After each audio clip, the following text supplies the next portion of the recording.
Исәнмесез, эфирда Татарстанның көньяк көнчыгыш хәбәрләре. Студияда Ляна Ганиева. Бүгенге программада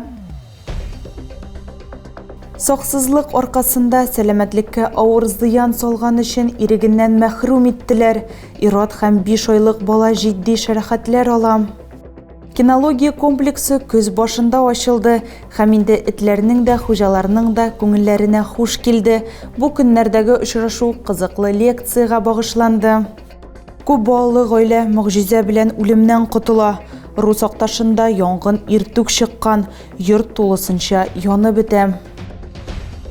Соқсызлык аркасында сәламәтлеккә авыр зыян салган өчен рәшәткә артына җибәрделәр. Әлмәт шәһәр суды йорт идарәсе мастерына хөкем карары чыгарды. Аның гаебе белән март аенда күп катлы йорт түбәсеннән кар ишелде. Ул вакытта Ират һәм 5 айлык бала җитди шәрәхәтләр ала. Кар иеме балалар табибы офисының керү зонасына төшә. Бу вакытта анда 33 яшьлек Ират һәм коляскада 5 айлык бала белән әни булган. Вот, пожалуйста, Аминова 6, сейчас трясусь, вызвала скорую. Мужчина выходил, на него упала целая глыба. Ират һәм бала шәрәхәтләр белән хастаханәгә китерелә. Иратны ярдәм күрсәткәннән соң өйгә җибәрәләр. Баш сөяк мие шәрәхәте алган бала реанимациягә эләгә. Әлеге факт буенча соскызлык аркасында сәламәтлеккә авыр зыян китерү маддәсе буенча җинаять эше кузгатылган. Гаепләнүче 59 яшьлек Әлмәтле подряд оешмасы мастеры. Суд с учетом позиции Альметьевской городской прокуратуры признал мужчину виновным. Суд Әлмәт шәһәр прокуратурасы позициясын исәпкә алып, Иратны гаепле дип таныды һәм аңа 1 елга иреген шикләү рәвешендә җәза билгеләде. Хөкем карары законлы көченә кермәде. Шулай ук административ җаваплылыкка әлеге подряд оешмасын яллаган идарәче компанияны да җәлеп иттеләр. Оларга 300 000 сум штраф билгеләнгән. Хәзер үй түбәсендә бозда кар да юк, әмма календарь кышы бу атнаны башланачак. Чын карар сезоны 1 декабрьдан соң килер диләр белгечләр. Россия гидрометеорология үзәге фаразлары буенча безне гадәти климатик кыш көтәргә тиеш. Фаразлар буенча температура фоны да, явым-төшем күләме дә климат нормасына туры килергә тиеш. Швейцария, Немец, Бельгия, Австралия бу кинология комплексында булган овчаркаларның төрлеләре. Очрашу вакытында аларның хуҗалары өчен бер-береңне аңлау буенча лекция оештырдылар.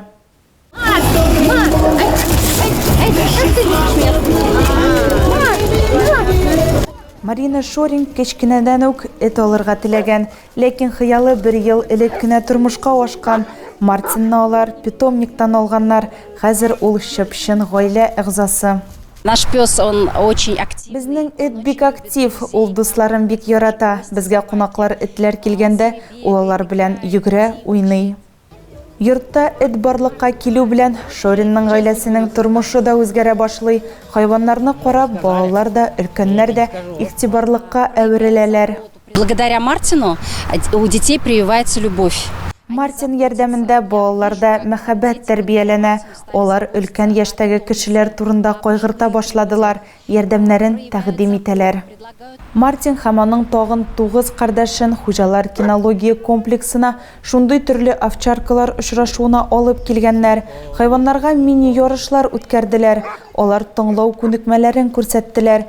Бер сынау шартлары буенча овчаркага хуҗа белән конуска кадәр барып җитәргә кирәк, ләкин һәр адым кыска вакытлы тукталыш белән тамамланырга тиеш.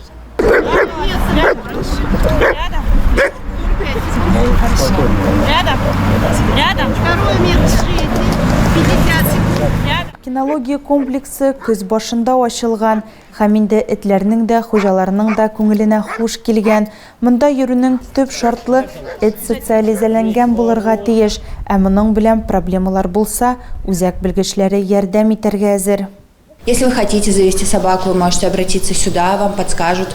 Әгәр сез эт алырга телисез икән, сез монда мөрәҗәгать итә аласыз. Сезгә моның өчен нәрсә кирәклеген әйтәчәкләр.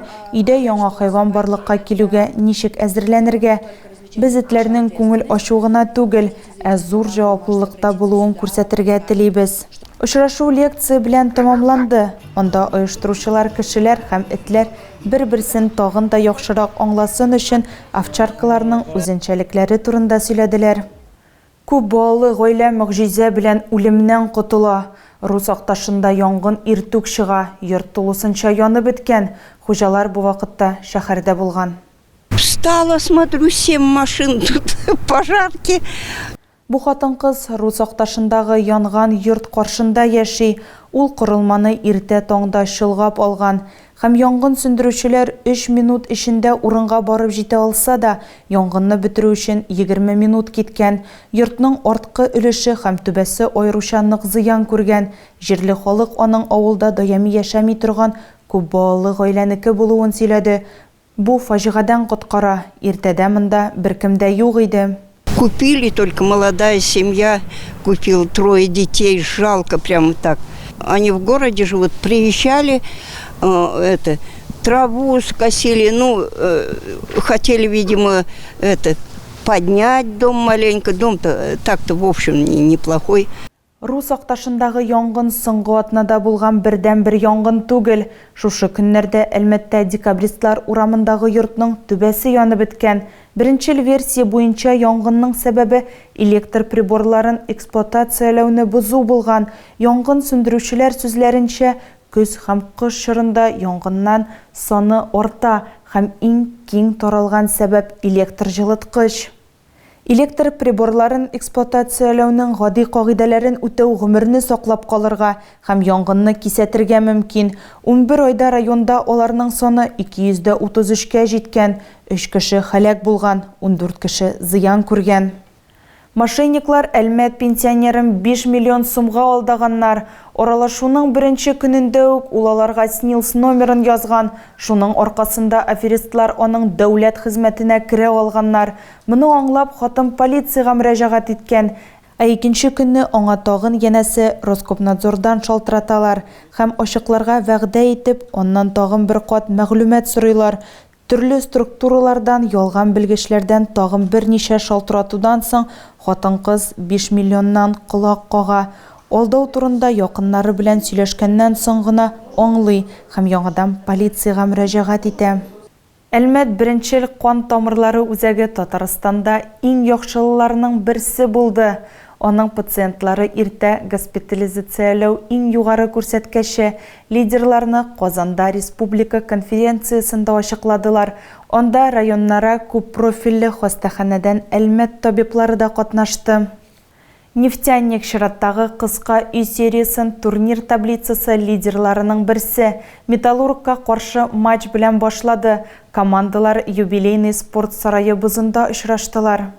14-нче минутта исәпне кунаклар ачты. Алга таба әлмәтлеләр тагын да нәтиҗәлерәк эш итте.